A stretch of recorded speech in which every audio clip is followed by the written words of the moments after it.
Good afternoon. You're looking at a picture of the Artemis II crew. It was taken yesterday at Launch Pad 39B with the SLS rocket and Orion spacecraft.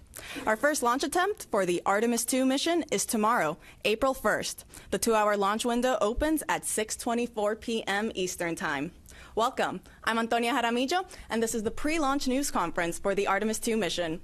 Joining us today to speak about the launch countdown is Jeff Spaulding, Senior NASA Test Director. Good afternoon. And Mark Berger, our 45th Launch Weather Officer with the Cape Canaveral Space Force Station. Thank you. They're going to provide some brief opening remarks, and afterwards we're going to take some questions from media here in the room as well as online. For those joining us over the phone, you can press *1 to ask your question. So without further ado, we'll kick it off with you, Jeff. Thank you. All right, and good afternoon, everyone, and welcome, and thanks for joining us today. We are a little over 29 hours from our opening of the launch window tomorrow, and I am very excited myself, and just coming from the firing room just a little bit ago on my way over here, talked to a bunch of members of the team, and I'll say, normally when we're in the firing room working over there, folks have got their heads down and they're working and they doing all the business that we do of the space business, but I'll say there was a lot of smiles today. So felt really good about that. As the team is preparing, I think everybody's pretty excited and understands the significance of this launch. We did talk to the flight crew last night. We had a briefing with them. We had another one just a little bit before I went down to the firing room. We had another briefing with them. Last night was just to kind of go over the day of launch routine with them and kind of a refresher for ourselves and for them, and that went really well. They were in great spirits. And then we had another briefing today just to talk about how the launch countdown was going, and as we'll talk here in a little bit, it's been going really well. Let's see, since Charlie spoke to you yesterday, we've got quite a bit of work done. We started out yesterday, the first thing we do usually is fill up the sound suppression systems with water, and when we start working on getting the liquid oxygen, liquid hydrogen systems ready for our propellant loading that's coming up in the future. We did power up all of the vehicles. We powered up the Orion core stage as well as the ICPS yesterday. We did communication checks, RF checkouts on the systems, and then after that we got through all of that work. Then we went ahead and powered down the ICPS because there was no more work for them until later tonight when we power ICPS back up. But of course, core stage and Orion stay powered up through the remainder account. Today we got launch pad ground system configurations in work. We're doing closeouts in a number of areas. We're doing walkdowns as we work through the pad to make sure everything is configured for launch. We're also in work on the late stow right now. We should be getting the Avatar and the bags that we're doing in the late stow going up. They were prepping them in the PTCR down in below the pad terminal changeout room, which is the area beneath the pad where we have some rooms, and getting those ready to go up, and they should be being installed as we speak. And then let's see, tonight we're going to be doing a whole lot of other work as we get ready to clear the pad. We do have some work associated with the Orion ground equipment and systems that we use to do the leak checks on the crew suits. And so we'll be working those later tonight to configure those and check them out and make sure they're ready for when we hook up to the crew on launch day. We'll be powering up some of the Orion guidance systems later tonight as well. We do intend to clear personnel from the pad at about 3 in the morning at that point. And then we'll get ready for our air-to-GN2 changeover at about 4 in the morning. We do that. We purge the vehicle with air routinely for the whole flow. Once we get to this point where we're getting ready to add hazardous propellants like hydrogen, for example, we change over to GN2 to have an inert environment for safety purposes on the vehicle and all of the volumes that are on there. Let's see, later, once we get through the air-to-GN2 changeover and all the other work is done, our launch director will have a final weather brief. And once we get out of that, she'll signal the team that we are ready to start our propellant loading, and that's scheduled to occur at about 7:34 tomorrow morning. That loading takes a little over 5.5 hours. We'll work through that. As mentioned yesterday by the launch director, we have inserted some time in front of that propellant loading time frame, so that if we are in fact done with all of the work and are ready to go and we can start a little bit early, like a few minutes, we will try to take that and take every bit of time that we can to get ready and prepared for the crew and be prepared for anything else that might happen. So we did that purposefully to give ourselves a little bit of room in that time frame based on the launch director's guidance. Let's see. During the propellant loading, the flight crew will wake up at about 9:45 tomorrow morning. They'll have breakfast and start working towards their preparations for launch day, and getting their suits on and doing all the other work that they have to get ready to head out to the pad. And then once we get to all stages replenish, which is a little after almost 1:15 in the afternoon tomorrow, we'll send the closeout crew to the pad. All stages replenish is when we're done tanking, essentially. We filled all the propellant onto the core stage and the upper stage ICPS. And at that point, we're only just replenishing the propellant that's boiling off at the same rate, so we keep it full. We do lose quite a bit of propellant during that time frame, and so we will continue to just work that throughout. After that, we'll send the flight crew to the pad. They're going to head out a little before 2 o'clock. And to get into the spacecraft, as I mentioned, the closeout crew is going to go out before them, so they'll have been working that time to prepare the capsule for the flight crew arrival. And then the flight crew will get out there, and then I'll work in the insertion portion, in which we're going to strap the flight crew members into the seats of Orion. And after that, we'll do the final closeouts in the crew module. We'll close the hatches. There's some pressurization checks we do and some other things at the end. And then we'll clear the white room. And then get ready to get into terminal count. Our closeout crew clears the white room at about 5:30 tomorrow night. It's almost an hour before launch. That's our plan time. After that point, we'll finish the rest of the work and configurations that we can do remotely. And then, excuse me, we'll proceed into the launch team poll. And then after that, the launch director will perform her management poll. And then we'll get into terminal count for the last 10 minutes of launch countdown. So that's essentially the work ahead of us. And I would say that our team has been working amazingly hard through these weeks and months trying to get this vehicle ready to where it is. We've had some challenges. The team has done an outstanding job managing each and every one of those throughout all of this, through many different scenarios, through weather, through lots of different things that we've had to work through to try to get through all of this and get to where we are today. People are excited and ready to go on this first chapter on our way back to the moon since the 1970s. So we're very excited. So, Mark, over to you. Right. Thank you, Jeff. Good afternoon, everybody. So amazing times. It's great to be here at this point. And, of course, weather has been a nuanced thing for us at times here in the generation phase of this mission. But again, look outside right now, great weather. Hopefully we will keep all of that, although the breezes continue to be an issue for us, but a minor one for us in terms of weather. If we could pull up the satellite imagery here, you can see currently what we're looking at. Another beautiful day here in Florida. See a few cumulus clouds moving from the east side of the state towards the west. That is our onshore flow that we've had really the most for the last 2 weeks or so. And a few of those cumulus clouds could evolve later today into a few showers, much like what we saw yesterday evening. And again, that's going to be one of the watch items for weather as we go into tomorrow and tomorrow afternoon as well. Let's take a look at some of the overview slides here just to kind of give you a synopsis of what we're looking at here. So the breezy weather does continue.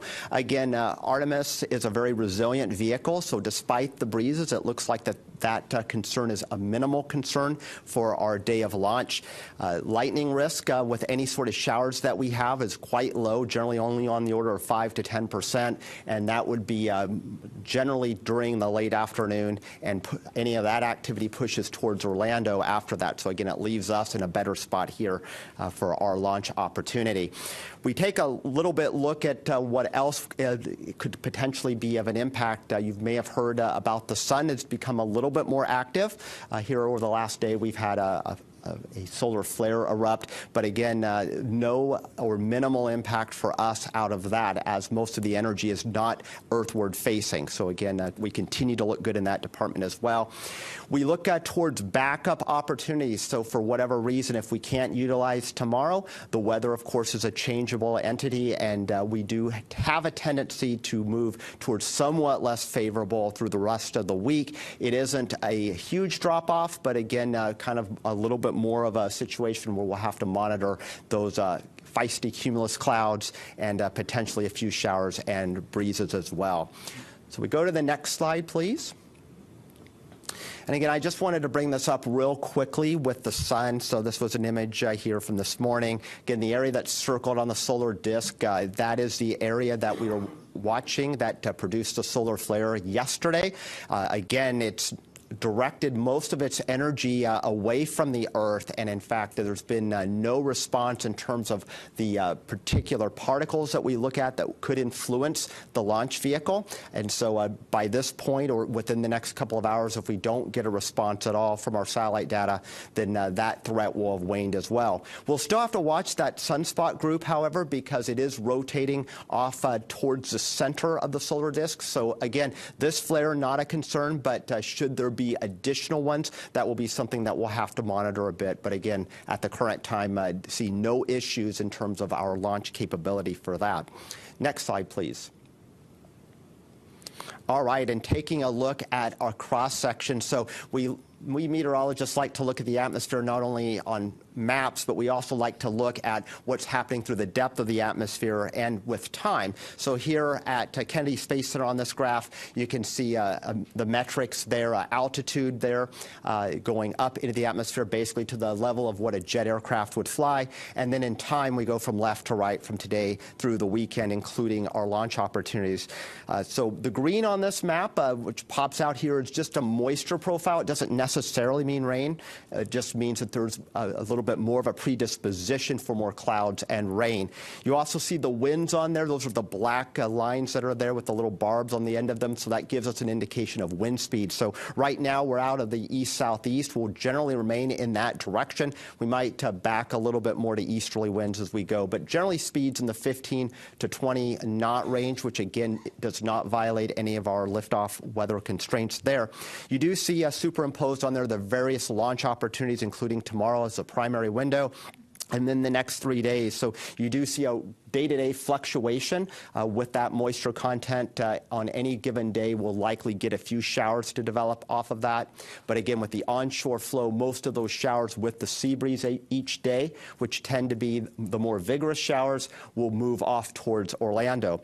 You do see towards the end of this chart, so going into the weekend and beyond, a much more massive amount of moisture, the green there. And did want to point that out because this is just but one model at one time. And there has been a fair amount of inconsistency to how that moisture evolves. There's just pretty strong hints that we will see an increasingly unfavorable environment as we get beyond this weekend and maybe late into the weekend. But again, I wanted to point that out because some of the charts I'm going to show utilizing another model gives you an idea of the battle that us meteorologists follow every day with trying to assess the uncertainty component of the atmosphere.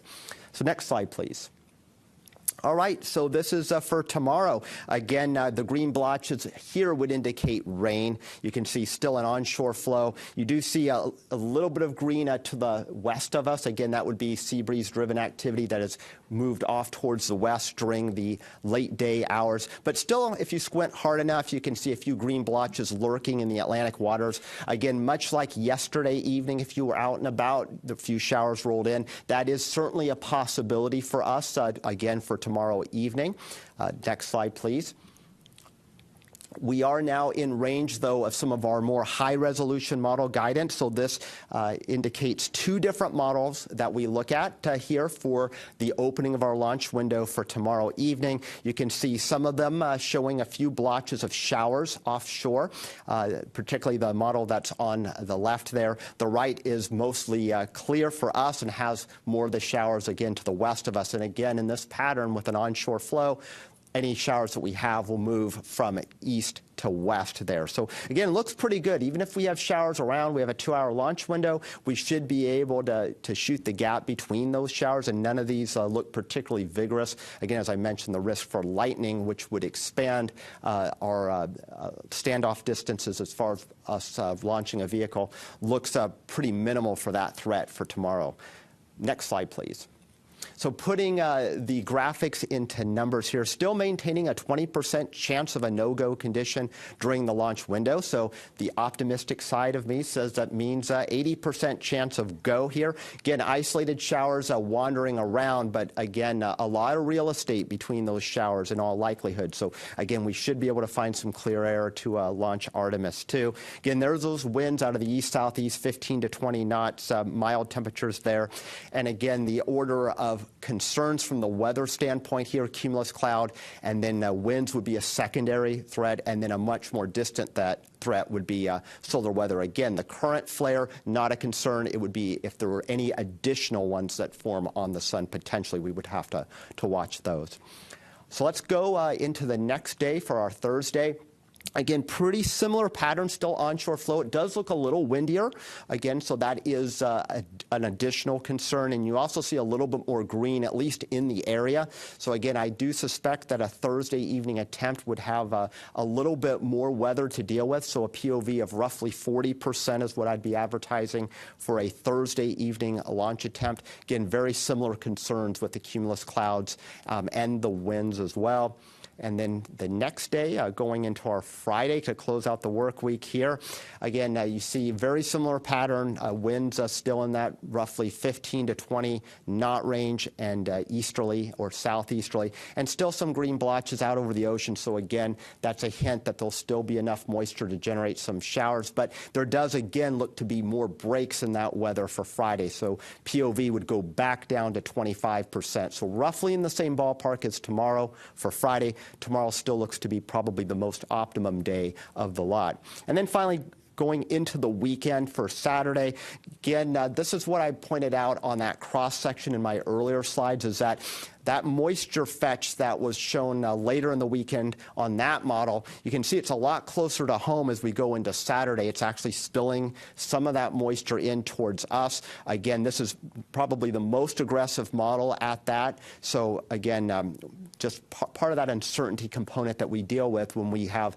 limited forward visibility going out a number of days. So all things considered, a Saturday evening launch attempt would definitely have to throttle the POV back up again to right now about 30% or close to 1 in 3 chance of a weather violation on that date. So tomorrow looks to be the best. Other days hit and miss, but still pretty good. There's nothing here that is screaming a no-go for the entirety of the window for any one of these attempts. Thank you, Mark. We like to hear that. All right, we will now open up the floor to questions here in the room and also online. Just as a reminder to those joining us over the phone, you can press *1 to submit a question.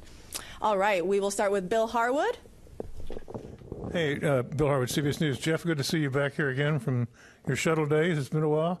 I think for Artemis 1, there was something like 42, 41 COLAs, collision avoidance cutouts. What's the story for Artemis 2? There's a lot more stuff up in low Earth orbit than there used to be. Thanks. Yeah, there's quite a few more that we manage now, and part of that is how we're actually laying out the COLAs. We had combined a number of COLAs during Artemis 1 where there was small gaps in between them, and now we're showing all of the COLAs to give us more flexibility, if you will. Because when you have, when you combine those, it takes out larger chunks of time when you potentially could have launched in one of those points between there. So if you had, say, 3 COLAs with a small period of time with it, and you combine them all, it takes out a larger chunk than leaving those gaps. And we're pretty good now during our trainings at being able to pick up the clock quickly and on the fly and hit those very narrow gaps that are in between all of these COLAs that we're dealing with now. So I think that it's definitely in our best interest to keep it where it is. Right now we're at about 156, and they assess that on a daily basis, so it could change it by a couple. All right, we will go to Marcia Dunn. Marcia Dunn, Associated Press. How much wiggle room do you have to either halt the countdown or deal with a solar flare that is a big one and comes out at you like during the once tanking begins? I just didn't know how much heads-up time you need, and just sort of talk about that, please. So we have launch commit criteria that are outlined for the solar weather, and those go down to T-minus 6 minutes. And so we would be evaluating those throughout. Mark and their team would be looking at those, and if there were an LCC violation, would call it back through the launch weather officer to the launch director.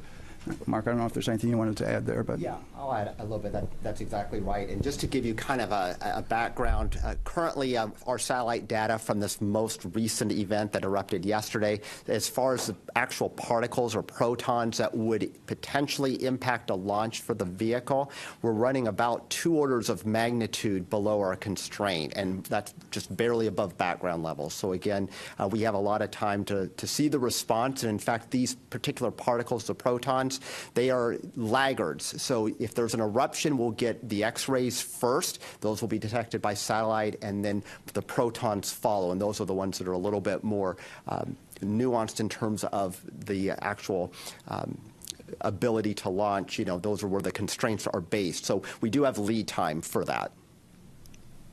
Thank you both. We'll go to Jackie, right there in the last row. Hi, thanks for doing this. A question for Jeff. We've been learning over the past few days that because of this larger hydrogen tank, there's more flexibility with recycling.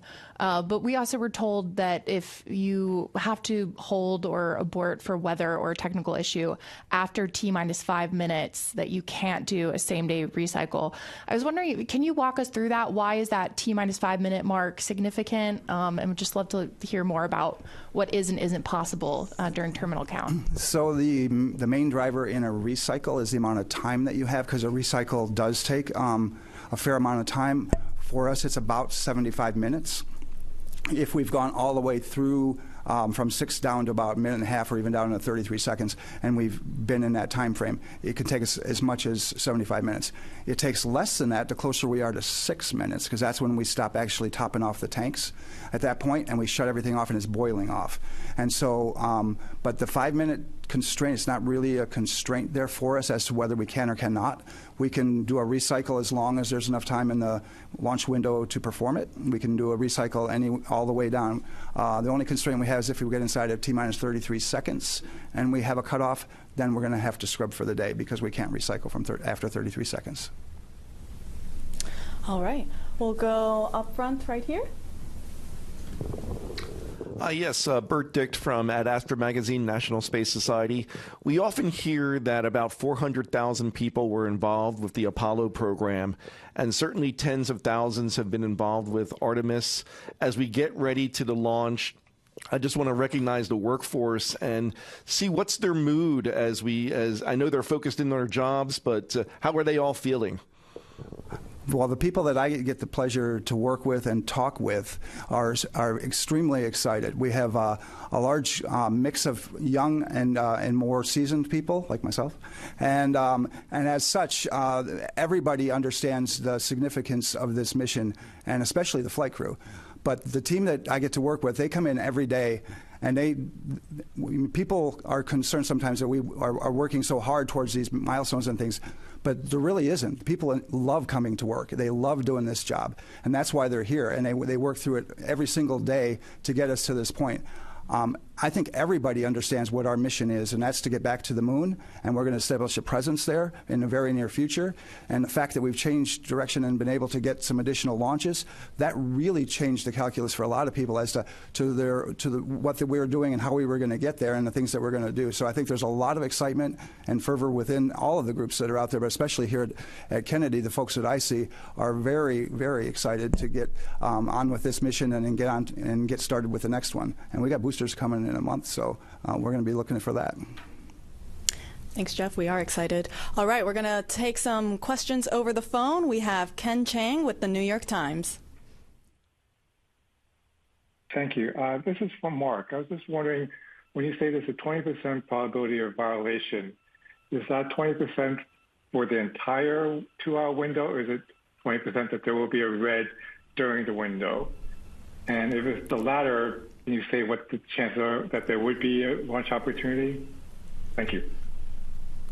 Yeah, good question. So again, the 20% just refers to the probability of having a violation during the launch window. That violation could last 5 minutes, it could last 30 minutes, it could last an hour.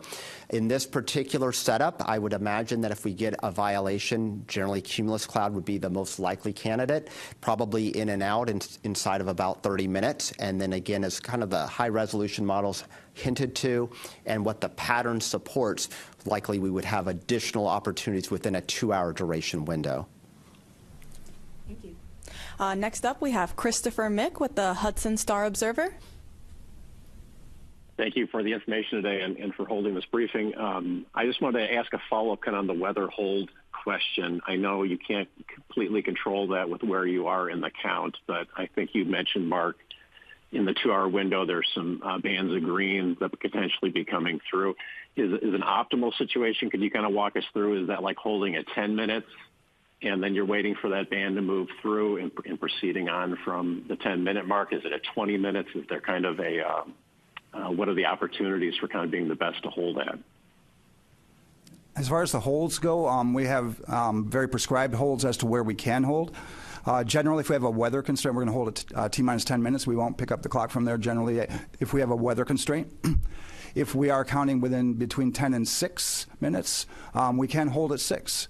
We can hold there for quite a while, actually, through the remainder of the launch window if there is a violation that occurs between 10 and 6 of any of our weather LCCs. So we can sit there for a while. If we pick up a weather constraint inside of T-minus 6 and counting, if it's something that's most likely, if we're going to have a constraint, we're probably not going to get it in a very short period of time. So we'll have to do a recycle and then come back and see if the weather's going to be good on the other side of that. But we have very prescribed hold points and where we can, stop and then pick up the clock again as required. Thank you. We'll now take questions back here in the room. We have one here right up front with this gentleman over here. Hi, good afternoon. Tom Costello with NBC News. As you are now back on the pad, and of course in February you dealt with the issues on the wet dress and the tanking issues, what will be the earliest concerning signs you'll be watching for as you begin tanking tomorrow morning, assuming everything is going well, but you will clearly have your eyes very closely monitoring that tanking progress? What will you be closely watching for that there could be signs of trouble? The first thing we would probably be looking at is a recurrence of these events that happened previously, right? So once we get in a fast fill on hydrogen, that is where we had the previous issue where we had the leaks. We believe that we've solved those through, we've changed the seals out, we've done exhaustive testing, and so we feel pretty good about that. We went through a wet dress with that seal, so all of that says that we feel pretty good about all of that. But that's where we would generally be looking at, first of all, is right there at the beginning when we transition from slow fill to fast fill on the hydrogen side. Thanks. We'll take some more questions over here in the room. Let's go over to this side. We'll go right here up front as well. Hi, Sawyer Rosenstein with NSF. We talked obviously about the weather here at the Cape and around the area, but what about abort weather criteria? Can you go into what that looks like for the coming days, and also how often are you measuring it? How are you measuring it as well? Okay. Yeah, good question, and a complex one, actually. So the winds are obviously coming from onshore, and the whole point of, in case of an abort, is if we have to utilize that system, we do not want to have the Orion capsule land back on land. So there are particular thresholds, are really the component of the onshore wind that's exactly perpendicular to the coast. And so just getting a wind out of the east, southeast, the actual coastline is more oriented northeast. So we take only a fraction of that onshore component, which helps us out. Now, if the winds were starting to back, if we saw that indication on maybe one of the backup days that instead of them coming out of southeast, they were more northeasterly, we would unfortunately be exposed to a higher percentage of that onshore component. So we do look at it at a layer, not only at the ground, but all the way up through 4,800 feet, and to make that assessment, and it's an average speed through that layer, and we actually do have calculations to run that. But the decision point is actually from a balloon that is launched at L-minus 3 hours and 10 minutes. We'll be providing the launch director already with assessments of the forecast well before then. But that L-minus 3 hour and 10-minute balloon is really where we'll report the hardline data as to whether or not that component that is onshore northeasterly is actually in violation of the magnitude constraint of that. And then at that point, if that were to be the case, then we'd be continually advising the LD about what our expectations are. Subsequent balloons will be launched and will also give us a read for that.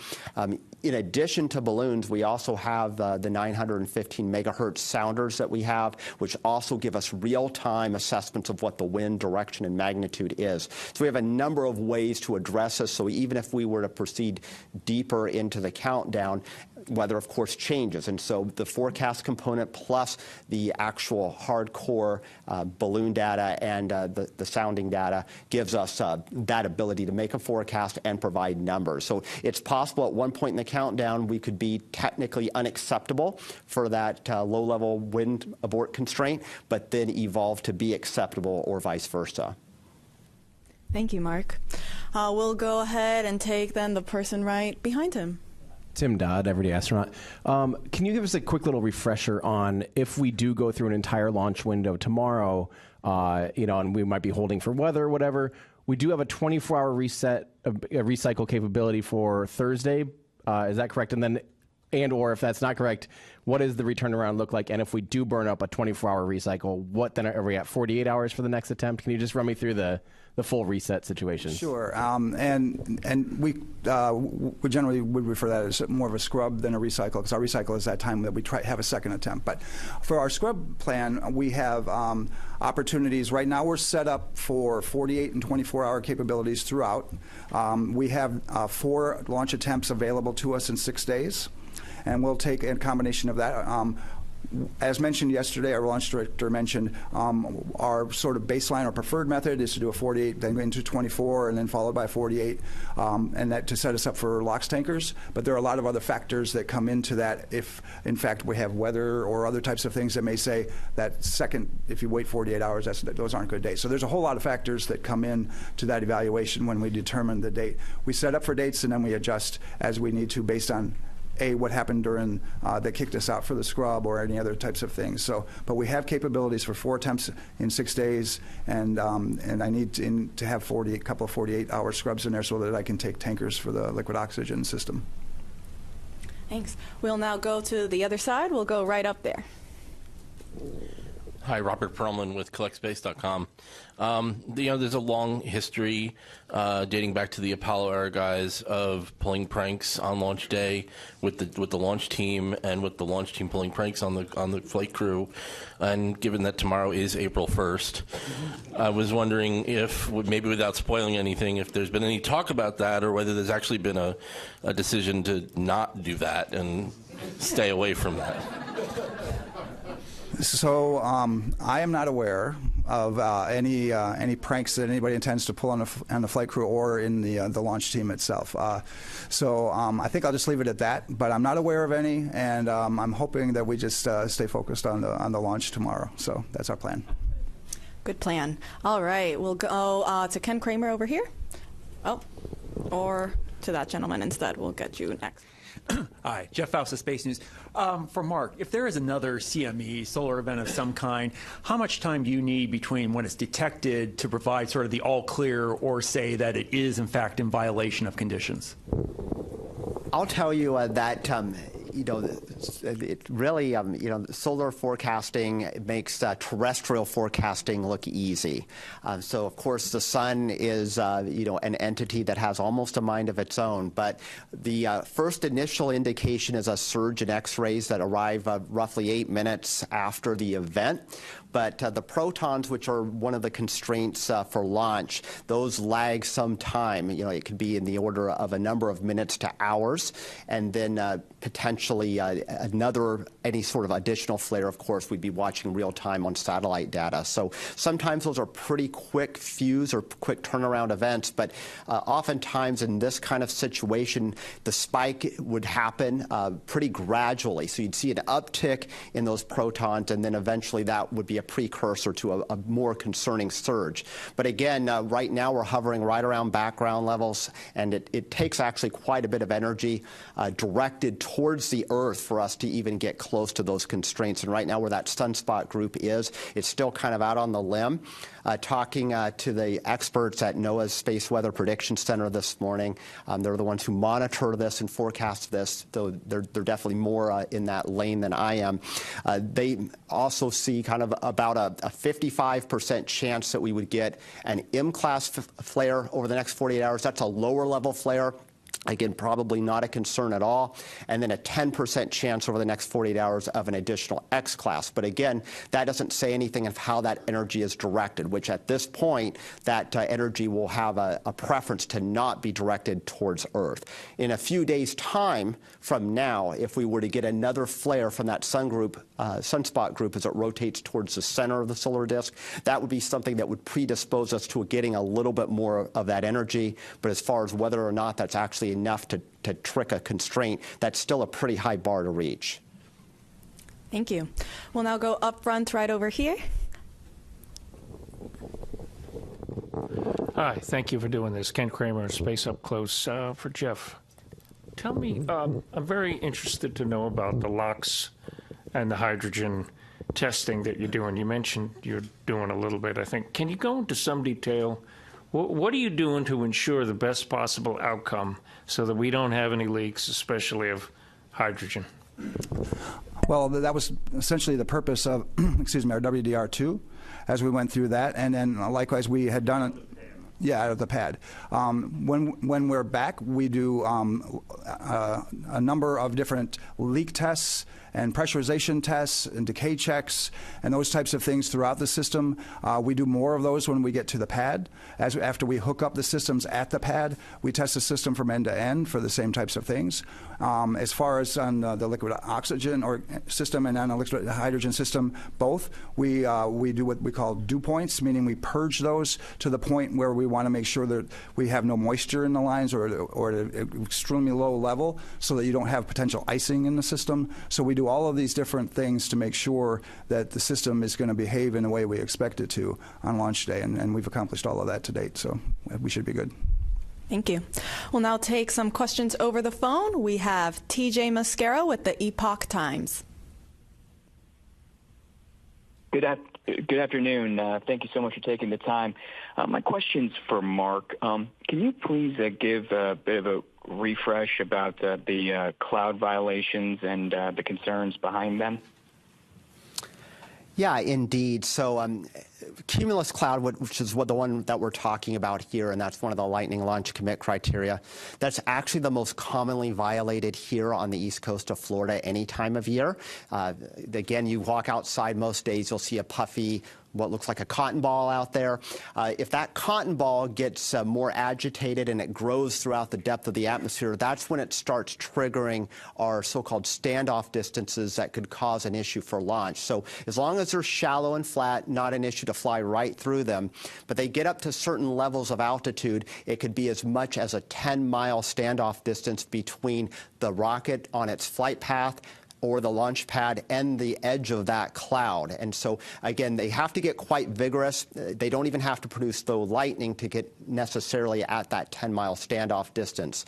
For the launch date coming up, I don't foresee any of the cumulus getting that high into the atmosphere or that cold, which would trigger that much real estate being blocked off for us. But we could certainly have fly-through considerations, which means we can't launch the rocket directly into the cumulus cloud or possibly even as far as 5 miles from it, just given how the atmosphere profile looks like. The depth of moisture is pretty shallow, even though it feels really humid out there. So again, that helps us in that consideration. But I'll also point out that just looking at our overall climatology here on the Eastern Range, so almost 1 out of 4 launches over the course of the year would have one or more no-go Lightning launch commit criteria. Doesn't mean the launch scrubs, but again, it's a pretty common occurrence. Scrub would be a lot lower percentage than that. So again, that kind of speaks to the transitory nature of these clouds. You get a 2-hour launch window, they could be in the flight path and then just as soon be right out of it. Thank you. We'll now go back to the room, and we'll take it in the second row here to this lady right there. Nicole Mortillero, Canadian Broadcasting Corporation. Going back to the X flares, I know that there's a radiation shielding test that will be done on this mission. Can you talk about what that radiation shielding is and how it works? And if you needed to do it, let's say, day after tomorrow after launch, would they be able to do that quick enough? Go ahead and defer that to Jeff or... Yeah, the crew has the ability, and we anticipate that if there are, in fact, any need for shielding from radiation on orbit, they have contingency plans for that. They're going to practice some of that during the mission. As far as where they go into the vehicle and those types of things, there's some space in there that they can actually move into in the vehicle that will provide an additional shielding of the components of the ship itself, which provide the shielding inside of the areas in which they would be able to get to. They also would potentially move some of the equipment near to some of by the windows and some of the other things as they do that. But there's a protocol that they have for that, and I'm not probably the most versed person on it, but that's the part that I can tell you of some of the things that they have that are capability-wise that they can do on orbit when there are any of these types of events. Thanks, Jeff, and we can get you some more info if you have additional follow-ups. We'll go to the gentleman right next to her. Thank you very much. Tarek Malik for Space.com. I think for Jeff, you just mentioned the need for focus and whatnot, of course, because it's April Fool's Day coming up. But by all accounts, it sounds like this has been a very smooth and continual run-up to the launch. And I'm just curious how you are ensuring that the team continues that vigilance in what has been a very staid and quiet countdown. I would say that I wouldn't necessarily characterize that because it's quiet that we're not still doing the same amount of rigor out in the field. We're just finding less things now than we had previously. I think at times you get to a point where you have found and corrected as many things as maybe are available to you, and so the things that we find now are quite small and much less significant than we had in the past. So I hope that's a really good sign, but we still have the same amount of vigilance. We have the same procedures, the same people doing the same type of events throughout 24 hours a day, 7 days a week, and we've been working up to this. And so we are still in the same posture, regardless of whether maybe it looks like it's quiet. People are still putting in the same amount of effort and working towards, because again, they know the significance of the mission and the people that we're flying on it, and that they're going to do the right thing and make sure that we're safe to do so. Thank you. We'll go over to then the third row. We'll go to the gentleman there in the middle. Thanks so much. Mike Mainberg, Wall Street Journal. Jeff, kind of related to what Tarek just asked, it's been more than 3 years since Artemis I. Have you observed kind of in this process any jitters on different teams, any rustiness getting out there as the real thing unfolds? Yeah, thank you. We've been training since Artemis I for this time, right? But we've also had to modify a lot of our procedures, hardware, equipment, training, and other things to get to where we are. As we've worked through that, it has been a building process for sure. We've seen that just in working through the WDRs, and the number of items that we've picked up each time has continuously gone down when we got through the countdown demonstration test and the WDR2. And so, again, I would say if anything, we're learning, we're getting better. We're in the ability for us to improve our procedures is at a point where I think we're at a really good state now, and almost at a steady state to where we're where we need to be certainly for this mission, and we'll continue to improve that. Artemis III is going to be a slightly different mission, but we're already working towards that. We got a lot of folks that are engaged in Artemis III, and we're taking what we've learned from Artemis II and going to be applying it, and that'll be another challenge too as we work towards that. Thank you. We'll go then to the gentleman in that same row at the far end. Charles Fulco, Westchester County, News Solar System Ambassador. I remember the Apollo 12 launch very well and what happened. Is there a concern that the booster might lose its guidance if there's a similar lightning strike, or the spacecraft might lose its platform, like what happened in Apollo 12? And if so, what are some accommodations for that? So I would say for what we try to do, before we would launch, because again, we create a lot of launch commit criteria to avoid that very circumstance, right? A lot of things came out of that event which have led us to where we are today for all of these requirements that we have, both on the range and for vehicle requirements and those other types of things that Mark can speak to, I'm sure, very, very eloquently. But our systems and our vehicles are very robust. We have redundancy and capability throughout. If there were any type of event that we needed to work through, it's really hard to gauge exactly what that would mean. But all of our systems are hardened against various events. They have to fly in space, many of these, right, where we have to worry about solar events and other types of high energy events. So the vehicle is as robust, I think, as it needs to be, and we have the number of systems and robustness in it by having redundancy to allow us to weather many types of different things. And I don't know if you want to talk about the criteria and what's changed or not, but nothing to add, really. Really? You said it well. Okay. Thank you both. All right, we'll take then the one question there all the way in the back.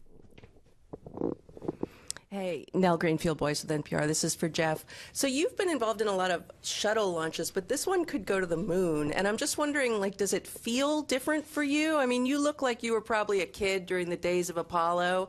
Like, would, 10-year-old you have thought that you'd be involved in a moon launch like this? Do you think about that at all? Or how does it actually feel? I mean, there's all the things you got to check off and do, but are you guys thinking about the moon? Have you been looking at the moon at night and thinking about that at all?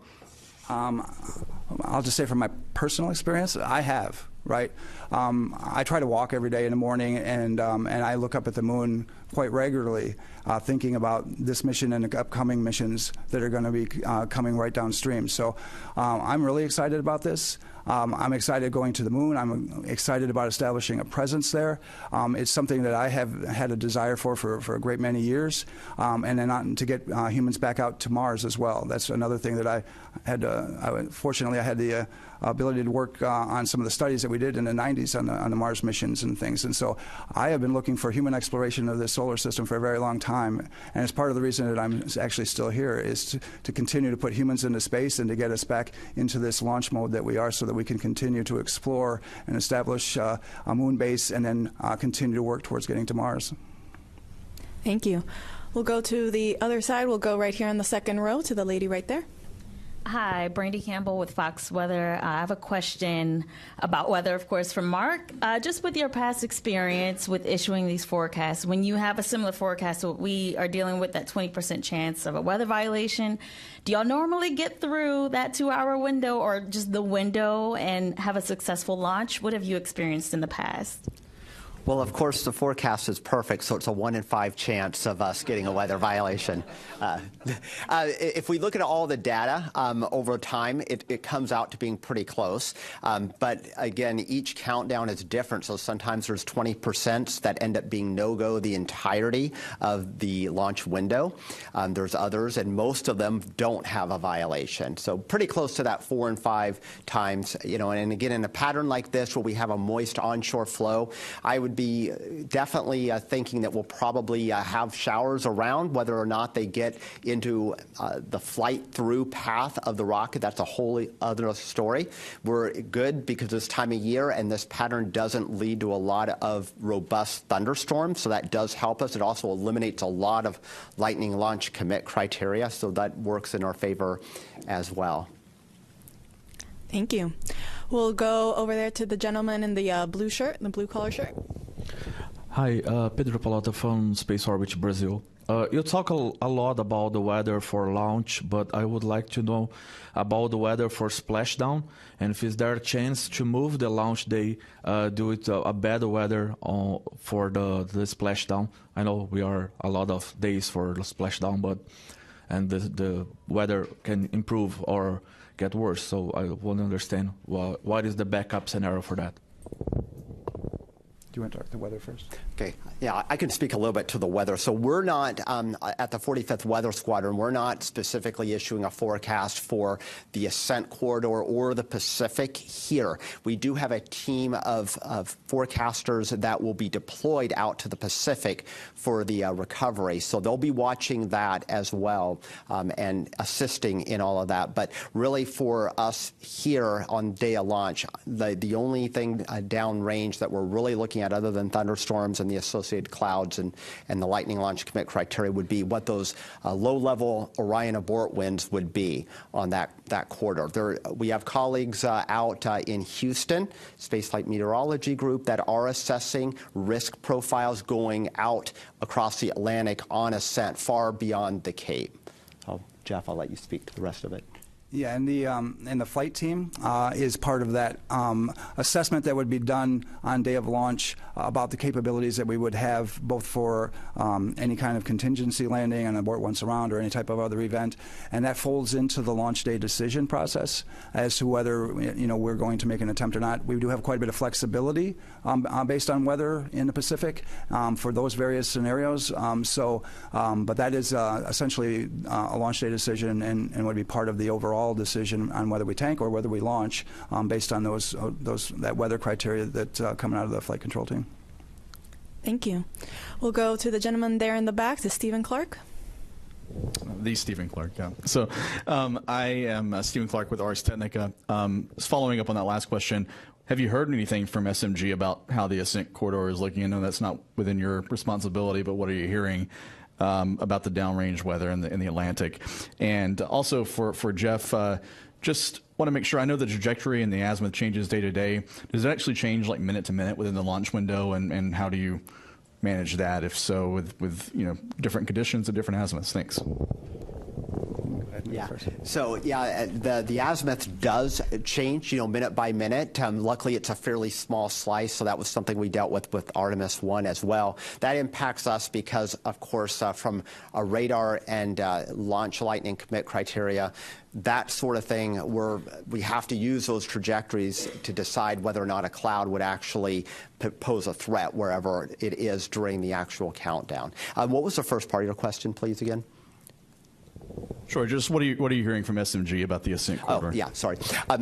Right now, weather appears to be very much go. The threat that I saw on the last was under 9% total along the total ascent corridor, so that's really good.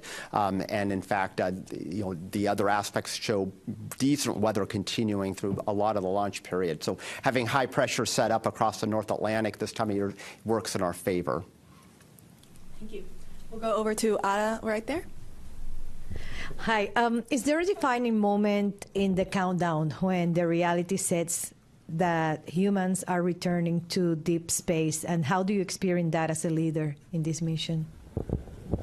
So for me, once we get inside of 10 minutes and counting, that's where it starts, because we all on the launch team at that particular point know that it's become real for all of us.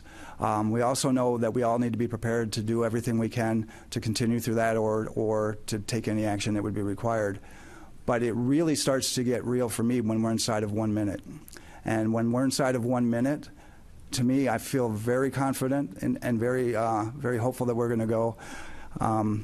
But that's when the first time I think I ever actually think to myself that we really are going to make it that day, because I'm always thinking about what's going to not let us go, right? Because that's part of my job, is to stop the clock if we need to. So when we get inside of 1, it doesn't mean that we're free, because that's really a dangerous time as well. But that's when it really starts to hit home that we really got a shot at making it today. And I know a lot of people are thinking the same thing, because you can hear a pin drop in that firing room as you count from 10 down to T0. And then after that, though, it may get a little bit noisier at some point. But thank you. All right, we'll go back to the phone. We have Kenneth Chang with the New York Times again.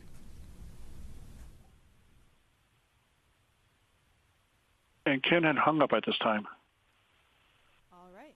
We will then take one more question here in the room. I don't believe we've taken your question yet, sir. Hi there. I was Semenick with the Globe and Mail. I wonder if you could just say something about the closeout of the capsule where backup crew members are going to be in the capsule. I think that's this evening, but could you clarify that part of the operation? We have 2 time frames when we'll have the backup crew members, and we'll have 1 at each of the intervals. When we're doing the final closeouts of the capsule before tanking, we'll have one of our astronaut support personnel in there working final configurations for the crew, switch list, and a few other things at that point. And then on our actual closeout crew team, it's a 5-person team, we do have another backup crew member. Andre's on that one, and Jenny's on the first one. But he'll be on that team, and he is responsible. He's one of the 2 people. We also have an insertion technician, Bill does that work, that is responsible for strapping the flight crew in during that time frame and getting the crew module all set up at the very, very end. And then when they're done, they come outside. But he'll be inside of the capsule during that time. The flight crew insertion at the end takes about 30 minutes or so. Once the flight crew's there, they do a little work before that, so he'll be in there before that time frame as well. And at the very end, it's pretty good to watch what those guys are doing. Thank you. I don't see any other hands in the room.